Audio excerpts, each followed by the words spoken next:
need to start talking about the competence of people with autism spectrum disorders, the potential of people with autism spectrum disorders. Because there's an awful lot. I'm really, quite honestly, at this point in my career, I'm bored to tears with the deficits. I could care less about the deficits, seriously. Let alone the fact that I have more deficits in my life than almost anybody on the spectrum anyway. Like, I just have more socially desirable skills, but they have a whole lot of skills that I don't have. So, like, we need to start talking about competence if we're really going to promote job development and job growth among employers whose bottom line is money, right? Like, you don't want an employer who's going to hire someone because he thinks he's doing charity work. You want an employer who's going to hire someone because he needs an employee.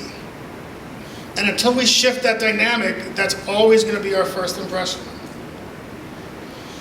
I tend to the adaptive behavior components of the job. The young man who I told you about who worked for 12 years at the cash flow management company, 2 weeks into his tenure, I got a call saying that they thought it wasn't going to work out, despite the fact that he was at 110% of expected production rate and 100% accuracy.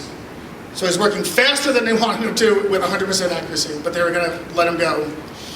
And the reason was that you guys know that if someone passes your desk at 9 o'clock in the morning, you say, "Hey, John, how are you?" They pass your desk at 9:05, you don't then say, "Hey, John, how are you?" Every time someone passed his desk, he said, "Hey, John, how are you?" Or whatever their real name is. Typical people find that annoying.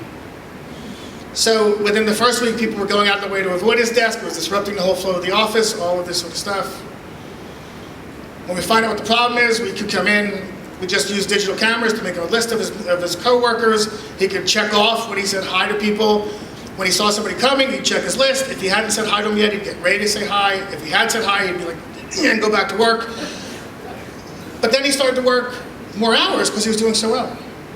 And then we got a call saying, you know what, now he's not talking to anybody for the rest of the day. So we had to go in and introduce new workplace rules for him so he can understand the culture of that environment, because it's a different culture than every place else. So that's how this works.